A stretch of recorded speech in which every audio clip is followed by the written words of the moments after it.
James, the 4th chapter, verse 14, the Amplified Bible. Yet you do not know the least thing about what may happen in your life tomorrow. What is secure in your life? You are merely a vapor, like a puff of smoke or a wisp of steam from a cooking pot that is visible for a little while and then vanishes into thin air. Psalm 39:5. Psalm the 39th chapter, verse 5. The King James Bible. Behold, thou hast made my days as an handbreadth, and my age is as nothing before thee. Verily every man at his best state is altogether vanity. Matthew chapter 24, verse 36, the New International Version. But about that day or hour no one knows, not even the angels in heaven, nor the Son, but only the Father.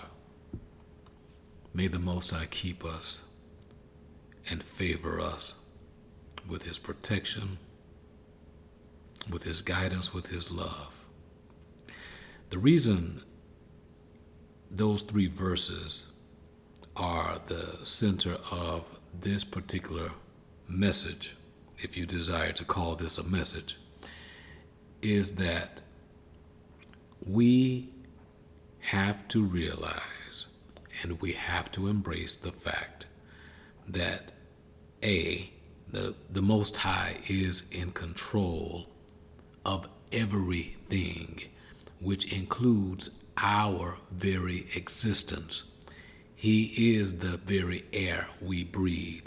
He is our life source. And the Most High determines when life is and when life is no longer. Likewise, it is the Most High who is in control of every facet, every aspect of this life, who knows when this world, as we know it, comes to an end. No one knows the day nor the hour but the Most High Himself. So when we consider these things, that it is in the Most High's hands that we exist, that it is in the Most High's hands that the determination of when this world as we know it ends, we have to humble ourselves and embrace the fact that our dependency must be, has to be, it's got to be in Yahuwah the Most High, the maker of the Shamayim, the heaven that is, and the Eretz, the earth. It is in Him that we move, that we breathe, and that we have our being. And so when we consider this, you all, we have to consider that it is also this same Creator who has laid out the framework for the laws of our lives. In other words, the Most High has already told us how we are to live, how we are to think, how we are to be, how we are to speak, how we are to eat, how we are to view things, how we are to speak, how we are to celebrate, when we are to celebrate, whom we are to celebrate, is all laid out in Scripture. And for those things that might not be quite apparent in Scripture, the Most High, through His Scripture, has also told us that we can come to Him and inquire of Him directly. He has the answers for us. He will direct us even to those things that are quote unquote hidden. There are no secrets in Him. So when we consider the magnitude of who he is versus just how small and minimum we are, we must be mindful to fight with everything that the Most High has given us to not become perverted by the ways of this world. This world is trying to get us off our paths as the Most High has predetermined those paths, because this world that is heavily influenced by the enemy of the Most High realizes the very things that I just read to you. The enemy realizes that our life is just a vapor. It's here today, it can be gone today. The enemy also realizes that at some point this world as we know it comes to an end. The enemy also knows that the Most High has a particular structure, a set of rules in place for his people to follow. So with that, the enemy in his own way seems to operate on this logic, which is, let me get the Most High's people to not see, to not understand, to not embrace the Most High's laws, so that they end up violating these laws, in some cases knowingly, in other cases perhaps unknowingly through ignorance. And let me have them so deeply rooted in their violation of these laws that when their lives end, which will happen soon enough, there's no way that the Most High will accept them as his people in his eternal kingdom.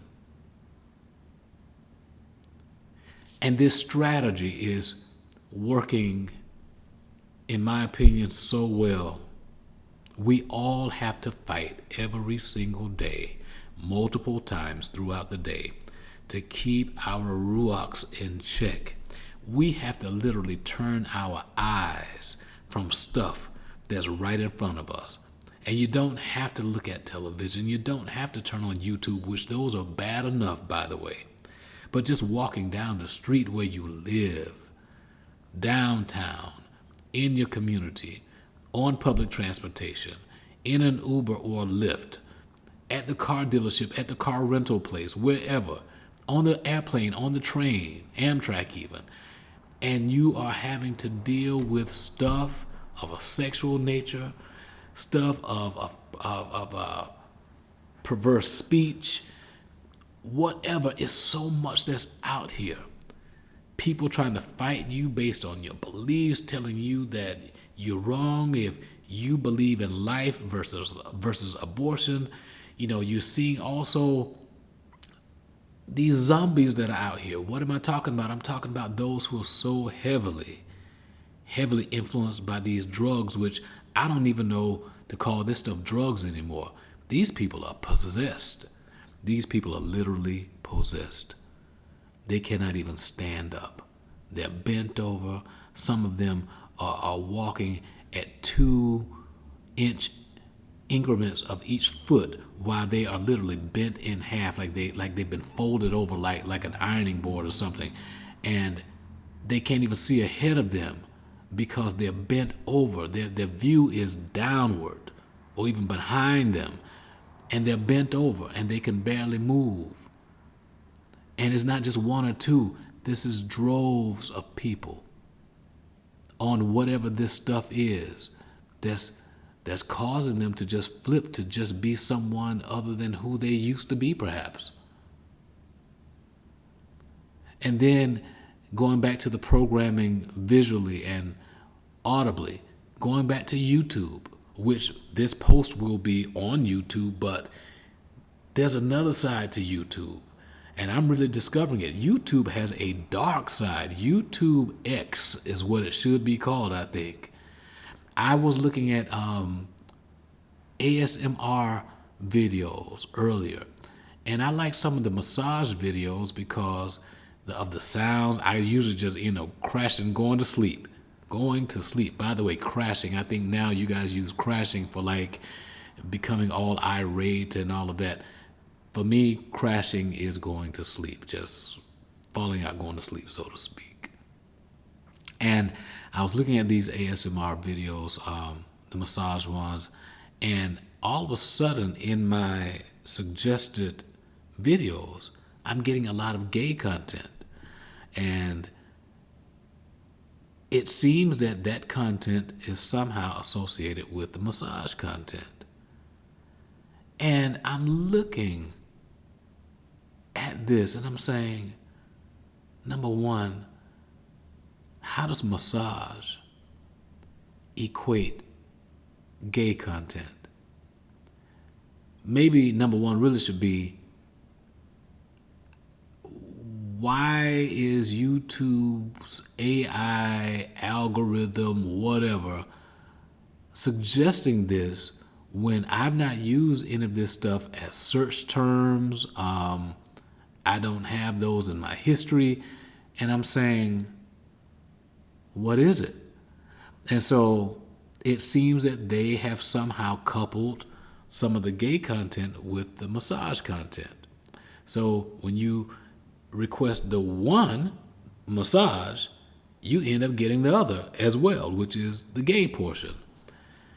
And obviously, at my ripe old age of 52, I'm thinking beyond what's in front of me. I'm thinking, what if children are looking up ASMR videos, which they do, because, I mean, the ASMR content is pretty big. I mean, you can make sounds of just about anything and make just about anything have a particular sound. And those videos that's a pretty big niche within YouTube. So what if children get a hold of that? I mean, because ASMR content in and of itself is not necessarily adult content. I mean, there's some stuff, no doubt, that's out there that should be and has to be, must be labeled adult, and children should not be able to access it, in my opinion. But just in general, ASMR massage, and that then is associated with this whole gay stuff. And then not only the gay stuff, y'all, but let me look at this too. A lot of what is out there reflects men and men of color. And I think about that even when I'm on the train going to work or going to get a haircut or whatever, and I see these posters for these alternate lifestyles and medications and so forth that supposedly support all of that stuff. Most often, the poster child for that stuff is somebody that looks like me, male and of color, be he considered black or brown. It's a program. It is the enemy attempting to make the Most High's people not see nor understand the Most High's laws, therefore or thereby becoming comfortable with the ways of this world. So then the Most High's people end up violating the Most High's laws, not realizing that their lives, just like all of ours, is just a vapor. It is here today and can be gone today. So that in practicing these alternative lifestyles, i.e. going against the Most High's laws, when the Most High reclaims his breath that he breathed into the nostrils of man, in other words, when we die, the enemy is hoping that your soul, our souls, will then belong to him because we violated the Most High's edicts. We have to be mindful. We really have to pay attention to what is around us. Moreover, we must pay attention. We have to pay attention to what is inside of us. We have to call it out, and we have to deal with it. So again, I pray that the Most High will protect us and keep us and continue to purge us as we go, because this enemy is trying to weaken the Most High's people. And I think I really want to just emphasize this for my brothers, for men, because see, if he can have, the enemy that is, if the enemy can have us all effeminate and in our feelings, emotions, as opposed to being focused on faith and on the structure that the Most High has put out there so that we fight righteously, which is our strength. If we are not focused on how to fight righteously, we are going to lose by operating in unrighteousness, because unrighteousness weakens us. And a weakened man is a defeated man. A weakened man is a defeated man. A weakened man is a defeated man. And here's something else that weakens the man. And it is something that I am seeing on YouTube and out in broad media circles across the board. But let me start with scripture that really tells us about this thing. In the book of Ecclesiastes, chapter 4, verses 9 through 12, Ecclesiastes 4, 9 through 12, you will find these words. Two are better than one, because they have a good reward for their toil. For if they fail, better still, for if they fall, one will lift up the other. But woe to one who is alone and falls and does not have another to help. Again, if two lie together, they keep warm. But how can one keep warm alone? And though one might prevail against another, two will withstand one. A threefold cord is not quickly broken. Ecclesiastes 4, 9 through 12 tells me that partnerships, companionships, relationships are vital. They are important. We draw strength from one another because we're able to support one another. You got others who are able to see your blind spots and you're able to see their blind spots, and you put it together and you all can stand protected in the natural sense, perhaps even in the spiritual sense, better. You know how to fight for one another spiritually through prayer and scriptures. You know how to fight for one another physically because, again, you're able to identify the enemies that perhaps surround you or are attempting to attack you. And whereas the one person may not be able to withstand that enemy, if you've got 2 or 3 people together with you, y'all can do some damage. Yeah, y'all can do some damage. So now let's look at this. This is from the word of the Most High that tells us that basically these relationships, these companionships, these partnerships are important to us. But when we look at YouTube and we see the media, and I want to focus again on my brothers, and particularly brothers of melanation, okay, quote unquote blacks and browns. Here are 2 things I'm seeing. I'm going to start with the less obvious piece, and then I'm going to make it more specific to the obvious piece. Less obvious is that media teaches us as brothers not to trust one another. As we notice, all other groups do an awesome job sticking together. However, it is us who tend to not rely on one another. Now, of course, we don't rely on one another to the degree that we would rely on the Most High. But I mean, even in terms of significant business partnerships, sharing of resources, even coming together to pray with another brother. I mean, in a significant and consistent way. Most of us who call one another brothers are far from brothers to one another. Dang, that hit me.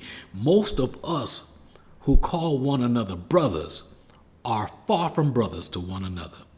Because the truth is, if either one of us needed the other, we'd have to go through 20 questions and fact checking and all of this stuff before anybody would step up and say, all right, okay, I'll give this person some limited assistance.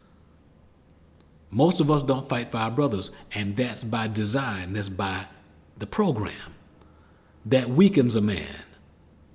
It's designed to weaken the man of color. Let's look at what else weakens the man of color, since we're talking about these partnerships and companionships and relationships. Let's look at this in terms of a husband and a wife, male and female. When I look at YouTube, and even when I'm looking at general television, the main groups that are out here fighting one another are males and females that look like me in terms of melanation. Sure, we've got the feminist movement out here, and you've got those who are just anti-male in general. But it's like our sisters have a special resentment towards brothers. And it's almost like our brothers have a special resentment toward our sisters. And I'm going to be honest, it's probably not the majority of us who feel this way, but it's enough of us to where the enemy has been able to take snapshots of still images and video and audio of those who have that special resentment toward one another who looks like us, and put those snapshots out there repeatedly enough to where it seems like it is the majority of us. In other words, the enemy has created something that has become a mindset. It's the program. And it weakens a man when a man allows the program to influence him in such a way that he goes against building, establishing, allowing for these relationships, these partnerships, the companionships that the Most High has designed and built for us. It is not good that man should be alone. That's the word. That's the Most High's word. And here we are fighting like heck to be alone. It weakens a man.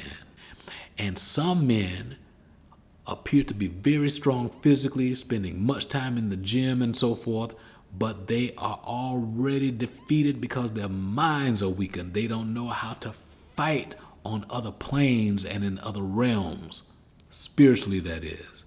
They don't know how to get orders from the Most High to navigate this world a certain way, to influence these different systems out here a particular way. So may the Most High strengthen us.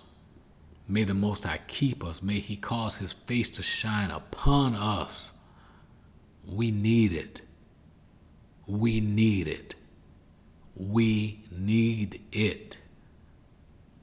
And that's all I can say is we need it. And Abba Yahuwah, help us to embrace it.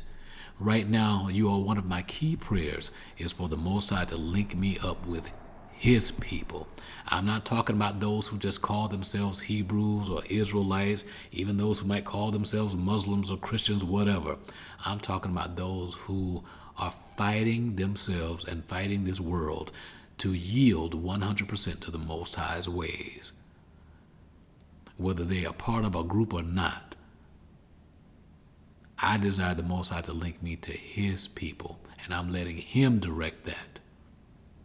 I'm trusting in Him with all my heart, and I'm fighting to not lean to my own understanding, but in all my ways to acknowledge Him, even acknowledging Him in terms of what comes across my TV screen, what comes across my phone screen, what comes into my ears through my earbuds, or what I'm playing on the radio in the car, all of that type of stuff, what prayers I'm praying, how I'm regarding people, how I'm regarding myself, how I'm regarding Him, the Most High.